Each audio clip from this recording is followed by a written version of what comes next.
देखिए, जिस तरीके से पिछले 2 चरण गए हैं, पूरी उम्मीद वैसे ही है कि उसी तरीके से इस चरण में भी जिस तरीके से भारतीय जनता पार्टी को पिछले 2 चरण में उनको भी अच्छी बढ़त मिली है, और लोक जनशक्ति पार्टी जिस तरीके से हम लोग को जानकारी सामने आई और हम लोग के प्रत्याशियों का जिस तरीके से 2 चरण में प्रदर्शन रहा, पूरी उम्मीद करता हूँ कि उससे बेहतर प्रदर्शन ही हम लोग का तीसरे चरण में भी होगा। खुद गया हूँ, ज़मीन पर गया हूँ,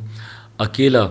पार्टी के लिए मैंने मेहनत की है, तो जो जानकारी जिस तरीके से सामने आ रही है, जिस तरीके से लोग बिहारी फर्स्ट के साथ जुड़ रहे हैं, तो विश्वास है कि इस चरण में भी प्रदर्शन हम लोग अच्छा रहेगा। एक बात स्पष्ट है, बार बार मैं इस बात को कह रहा हूँ, जिसमें कोई संदेह नहीं है, दोनों चरण ने इस बात को प्रमाणित कर दिया। तीसरा चरण इस बात के ऊपर एक फाइनल मोहर लगा देगा कि मौजूदा मुख्यमंत्री नीतीश कुमार जी अब कभी दोबारा प्रदेश के मुख्यमंत्री नहीं बनेंगे, और जो अगली सरकार बनेगी वो एक विकास की सोच रखने वाली, जो 15 साल से जो बिहार में से पलायन बढ़ा है, बेरोज़गारी बढ़ी है, जिस तरीके से शिक्षा स्वास्थ्य बदहाल हुए हैं, किसानों की जिस तरीके से समस्या और बाढ़, ख़ास तौर पर मुझे लगता है कि इस बार जो सीमांचल के इलाके जहाँ पर ये मतदान हो रहा है, लोग इस बाढ़ को भी याद रखेंगे। जिस तरीके से मुख्यमंत्री नीतीश कुमार जी के 15 साल के कार्यकाल में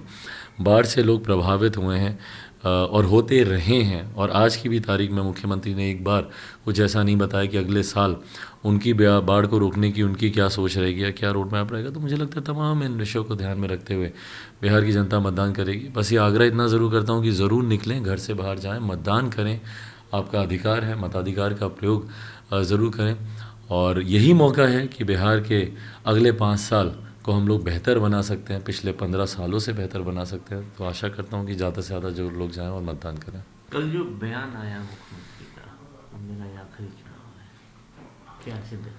देखिए, अपनी हार को कबूलने के तौर पर इसको देखा जाएगा, और क्या। जो मुख्यमंत्री बार बार इस बात को कहते थे कि जब तक जनता चाहेगी मैं जनता की सेवा करूँगा, जब तक जनता, तो इसका मतलब अगर आप सेवा करने से मना कर रहे हैं तो इसका मतलब जनता ने आपको मना कर दिया।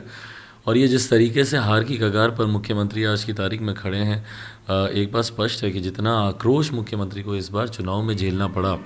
ना सिर्फ नारों के तौर पर, मैं इस बात का समर्थन नहीं करता, वह जिस तरीके से लोगों ने उनके मंच पर प्याज और क्या क्या चीज़ें उन्होंने फेंकी, तो मुझे लगता है कि कहीं ना कहीं मुख्यमंत्री को भी अब ये बात स्पष्ट हो गई है कि अब बिहार में अब उनका अस्तित्व बचा नहीं है। और जिस तरीके से मझधार में ही उन्होंने संन्यास लेने की उन्होंने घोषणा कर दी, तो ये अपने में दर्शाता है कि किस तरीके से मुख्यमंत्री स्वयं इस बार निराश हो चुके हैं। उनके पार्टी के कार्यकर्ता पूरी तरीके से निराश हो चुके हैं। पार्टी का अस्तित्व, मुख्यमंत्री का संन्यास लेना मतलब जनता दल यूनाइटेड का समाप्त होना, और जब जनता दल यूनाइटेड ही अब आज की तारीख में समाप्त है, तो इस फेज़ में प्रत्याशियों को मत देने का मतलब ही क्या? तो मतलब वो बर्बाद करने वाली बात है। और मुझे लगता है कि जनता आज की तारीख में इतनी समझदार है कि किसको जिम्मेदारी देनी है, जवाबदेही देनी है अगले 5 साल की, इस बात का जनता ने मन बनाया हुआ है। और हाँ, मुख्यमंत्री अगर ये सोच रहे हैं कि संन्यास लेने से या एकांतवास में चले जाएंगे तो जो जांच हो रही है उसकी आंच उन तक नहीं पहुंचेगी, यह संभव है। जिस तरीके से आपने देखा कि कल उनके काफ़ी करीबी लोगों के ऊपर तक ईडी की भी अब आंच आ गई है, और जिस तरीके से इन्वेस्टिगेशन चल रहा है, तो ये अपने में दर्शा रहा है कि मुख्यमंत्री पूरी तरीके से भ्रष्टाचार में लिप्त हैं। 7 निश्चय हो, शराबबंदी हो, जितने ऐसे विषय हैं, और बल्कि इंक्लूडिंग बाढ़ राहत में हर साल जिस तरीके से